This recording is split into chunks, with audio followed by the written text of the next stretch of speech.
আমি যেটা বলতে চাইছি সেটা হচ্ছে যে ইসলামের একটা মারাত্মক গণ্ডি আছে, সেই গণ্ডির ভেতরে শুধু পুরুষরা পড়ে না, নারীরাও পড়ে। কথা বলে না? নারীরাও পড়ে। আপনার আমার জন্য আইনটা এক করা হয়েছে। ইসলামে মৌলবীর আইন আলাদা, সাধারণের আলাদা, এরকম কিছু আছে? আমাদের দেশের মানুষের বিবেক বলে দিই, বুদ্ধি বলে দিই। এক্ষুনি ধরলেন আমি আপনাদের মসজিদের ইমাম, আপনাদের বাজারে বসে আমি সকালবেলায় সিগারেট খাচ্ছি, আমার পেছনে নামাজ পড়বেন? কথা বলে না? পড়বেন না। কেন? আপনি বলবেন আরে ও সিগারেট খায় হারাম খোর, ওর পেছনে নামাজ হবে না।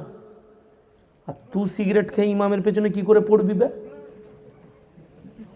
কথাটা বুঝাতে পারলাম? ফতোয়াটা আপনার দিকে ঘুরিয়ে দিলাম।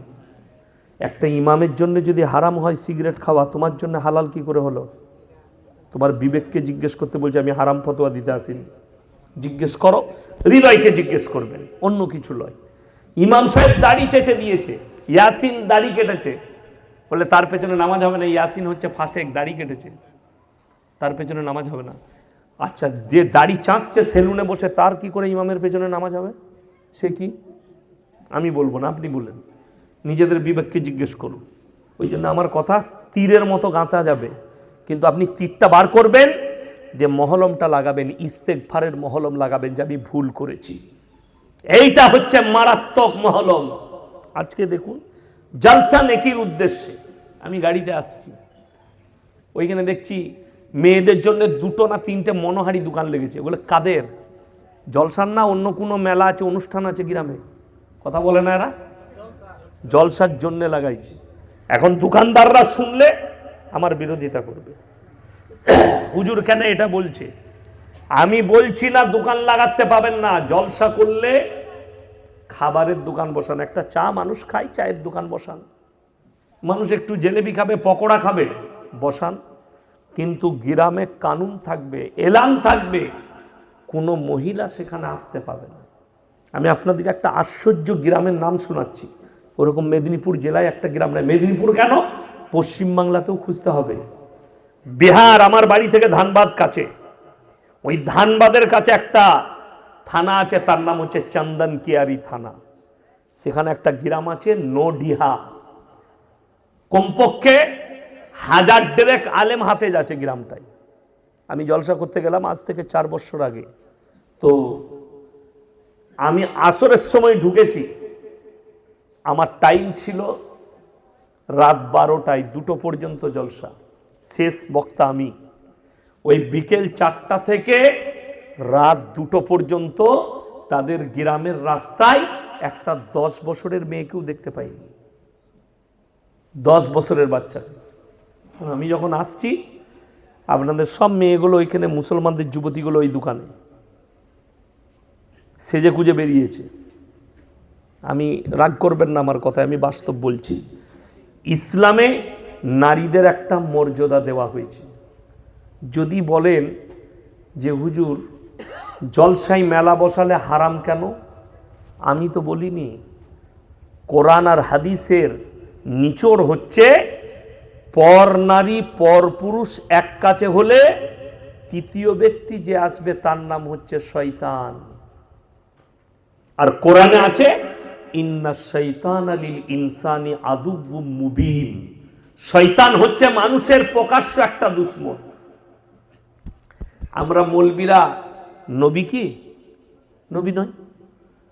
আচ্ছা, সব থেকে পৃথিবীর বড় বড় ওলি, তাদের থেকে নবীদের মর্যাদা বেশি না কম? কথা বলে না? নবীদের মর্যাদা অনেক বেশি। নবীরা মাসুম, মাসুম না মাসুম নয়? মাসুম। নবীরা জান্নাতি না জান্নাতি নয়? জান্নাতি। নবীরা মাসুম, নবীরা জান্নাতি। আমি তাদের কথা বলছি। ইয়াসিন তো অনেক দূরের কথা।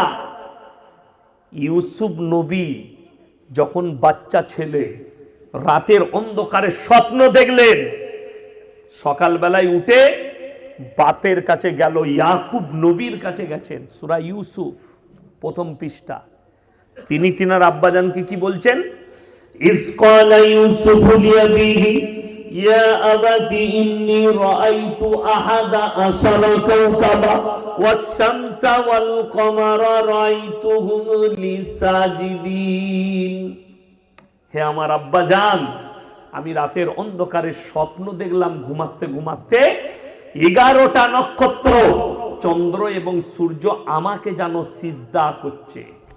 ইয়াকুব নবী বুঝতে পারলেন আমার এই সন্তান কোনো সাধারণ নয়, এটা মহামানবদের একটা নিদর্শন। আমার এই ছেলেটা পয়গম্বর হবে। তেমনি সুন্দর দেখতে, এত সৌন্দর্যতা আল্লাহ দান করেছিলেন ইউসুফ নবীকে।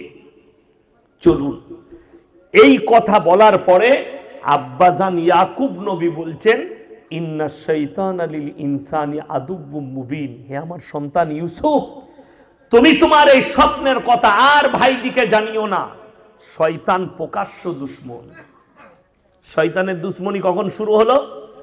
ইয়াকুব নবী যখন বুঝতে পেরেছে আমার এই সন্তানটা নবী হবে, পয়গম্বর হবে, তার প্রতি নজর, তার প্রতি মহব্বত আলাদা।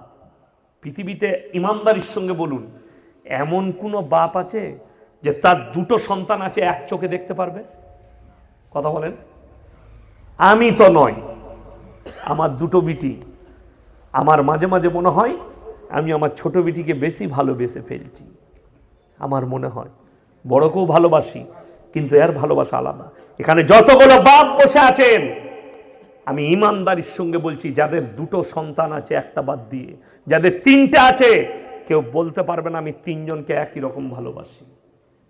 সব সমান মাল দিচ্ছেন ঠিক আছে, কিন্তু হৃদয়ের ভালোবাসাটা তিনজনের মধ্যে একজনের কাছে কমজোরি থাকবে। ঠিক বললাম না ভুল বললাম? ইউসুফ নবীর আব্বা জান ইয়াকুব নবী সব সন্তানকে মহব্বত করেন। যখন বুঝতে পারলেন এই সন্তানটা আমার পয়গম্বর হবে, নবীর নিদর্শন পেয়েছে, তাকে আলাদা মহব্বত। শয়তান তখন তার ভাইদিকে বললে, এই তোমার আব্বা ইউসুফকে বেশি ভালোবাসছে, তোমরা চাইলে যদি বাপের ভালোবাসাটা বেশি পেতে চাও, ইউসুফকে মার্ডার করে দাও, রাস্তা থেকে সরাও, তাকে হত্যার ব্যবস্থা করো, তাকে রাস্তা থেকে সরিয়ে দাও। কে বলল? শয়তান। বাকি ভাইদিকে দাওয়াত দিল শয়তান। এটা তো একটা গেল। ইউসুফ নবীর অনেক লম্বা ঘটনা আছে, অনেক শুনেছেন। বহু হুজুর কানে হাত দিয়ে দিয়ে গোটা ইউসুফ নবীর ঘটনা বলেছে। আমি ঘটনা বলি নাই, আপনাকে খালি দলিলটা দিচ্ছি। শয়তান ধোকা দিলে। নাম্বার 2, ইউসুফ নবী এই সূরাতেই আছে, যখন যুবক হলেন, যৌবন পেলেন, আর সৌন্দর্য ফুটে উঠল, আর কুয়ো থেকে তুলে যখন বাদশার ঘরে বিক্রি হয়েছে, বাদশার ঘরে লালিত পালিত এবং বাদশার ঘরে কাজের লোক কাজ করছেন ইউসুফ নবী, সৌন্দর্যতা ফুটে উঠেছে। কিন্তু বাদশার বিবির নজর পড়েছে তার প্রতি। কেমন নজর? কুনজর। কুনজর জানেন তো? কুনজর, খারাপ নিয়ত। বাদশার বিবির নিয়ত খারাপ, ইশারা করছে, ইঙ্গিত করছে। কিসের ইশারা? ভালোবাসা, প্রেমের ইশারা। আমাকে ভালোবাসা দাও, আমার সঙ্গে প্রেম করো। কিন্তু ইউসুফ নবী কোনো রেসপন্স দেননি, কোন রকমের কুরুক্ষেপ নেই, নিজের কাজ করে চলছেন। যখন বাদশার বিবি দেখলে এ তো আমার দাওয়াত কবুল করছে না, তখন বললে, আমার গোলাম ইউসুফকে ডেকে দাও আমার কামরায়। কামরায় ঢুকে দরজা বন্ধ। কোরআনে আছে কি দাওয়াত দিল? দরজা বন্ধ করার পরে নিজেকে বেবস্ত্র করে দিল। বিবস্ত্র মানে জানেন? উলঙ্গ। সেই নারী নিজের শরীরকে খুলে দিল আর বলল, ওয়াকালা ফাইতালাক, আমার দিকে অগ্রসর হও, আমাকে টিপে ধরো, আর মনের বাসনা কামনা পূরণ করো। ইউসুফ নবী কাঁদলেন, আর কি বললেন জানেন? ক্বালা মাআযাল্লাহ ইন্নাহু রাব্বি আহসানা মাসওয়াই ইন্নাহু লা ইউফলিহুজ জালিমিন। আমার আল্লাহ আমাকে কুয়ো থেকে তুলে বাদশার ঘরে লালিত পালিত করেছে, আমি কেমন করে জুলুম করতে পারি?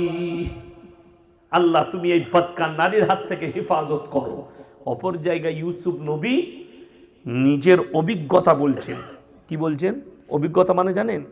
আমি যে মেদিনীপুর এলাম জলসা করতে, রাঙামাটিতে, আমি কালকে বাড়ি যাব, আমার গ্রামের কোনো লোক বললে কালকে কোথায় জলসা ছিল? মেদিনীপুর রাঙামাটিতে। ওখানকার মানুষ খুব ভালোভাবে রাত্রে জলসা শুনেছে, সব মানুষগুলো নামাজি। এইটাকে বলা হয় অভিজ্ঞতা। আপনি গিয়ে কি পেলেন? আমাদের দেখবেন জামাতি ভাইরা কারগুজারি বলে, বলে না কারগুজারি, কি কি হলো ওখানে, কেমন দাওয়াতের কাজ হলো, এটাকে কারগুজারি বলা হয়। তো ইউসুফ নবী নিজের অভিজ্ঞতা বলছেন। কিসের অভিজ্ঞতা শুনেলেন? আমরা তো সাধারণ লোক, আমরা বলছি যে আমরা ধোঁকা থেকে বেঁচে যাব, যাই করি আমার সামনে নারী এলে আমি নিজেকে বাঁচিয়ে নেব। ইউসুফ নবী বলছেন ওয়ালাকাদ হাম্মাত বি ওয়া হাম্মা বিহা লাউলা আর রাআ বুরহান রাব্বি, শয়তান আমাকে ধোঁকা দিয়েছে, কেউ নেই, যা পারবে করে নাও, কিন্তু আমার আল্লাহ আমাকে কৃপা করে বাঁচিয়েছেন। বলুন সুবহানাল্লাহ। নবী পয়গম্বর বলে আল্লাহ হিফাজত করলেন। শয়তান আমাকে ধোঁকা দিয়েছে, যা পারবি করে লে, কামড়ার ভেতরে কেউ নেই, নারী একা, তুমি একা। নবীকে পর্যন্ত ধোঁকা দেওয়ার কসুর করেনি, আর আপনাকে আমাকে ছেড়ে দিবে? আপনাকে আমাকে ছেড়ে দিবে? ইসলামে নয়, ইসলামের শরীয়তে সেটা যে জায়গারই মেলা হোক হারাম, যেখানে নারী পুরুষ, পর নারী পর পুরুষ এক কাছে হবে, হারাম। ইস্তেমা হয় না, হয় না, 2, 3, 4 বর্ধমান, আমাদের পান্ডুয়া ইস্তেমা আছে হুগলি ডিস্ট্রিক্টে, হাই রোডের উপরে, জানেন না? জানেন না? সবাই যাব বলুন ইনশাআল্লাহ। আসুন, ওই ইস্তেমায় দোকান বসবে না? বসবে না? বহু দোকান বসবে। এরপর আপনি ইয়াসিনকে বলবেন হুজুর ওইটা কি হবে, এ হারাম করো, ওখানে মহিলারা যাবে? কথাটা বুঝলেন? মেয়েদের কোনো এন্ট্রি আছে? নাই। তাহলে ছেলে মেয়ে ওখানে এক কাছে হচ্ছে, ওটা আলাদা বিষয়। ওখানে শুধু আমরা পুরুষরা, কোনো নারীর এন্ট্রি নেই। আর তুমি গ্রামে একটা দিনই জলসা করছো, দোকান বসাচ্ছে যাতে মেয়ে আর ছেলে এক কাছে হয়ে জিনার কাজ করে। আশ্চর্য বিষয়। তাহলে আপনি মুসলমান বলে দাবি করলেন, মুসলমান যে হবে তাকে হারামটাকে অ্যাভয়েড করতে হবে, হালালটাকে গ্রহণ করতে হবে, বৈধটা নিতে হবে, অবৈধটা ছাড়তে হবে। কোরআনে আছে মান আমিলা সালিহান ফালিনাফসি ওয়া মান আসা ফালাইহা, যে বা যাহারা ভালো কাজ করবে তারা পুরস্কৃত হবে আল্লাহর কাছে, যে বা যাহারা খারাপ কাজ করবে তারা তিরস্কৃত হবে আল্লাহর কাছে, তিরস্কৃত। আর আপনাকে বলে দিই, আপনি কি মনে করছেন আপনি গুনাহ করছেন? কেউ জানে না। আপনি পাপ করছেন? কেউ জানে না। কোরআনে আছে, শুনেন, যতক্ষণ পর্যন্ত কোনো জাতি, কোনো মানুষ নিজের পরিবর্তন না চায়, আমি আল্লাহ তার পরিবর্তন দিই না। আপনাকে চাইতে হবে। কেমন চাইবেন? আমার গুনাহ হয়ে গেছে, আমাকে ক্ষমা করে দাও।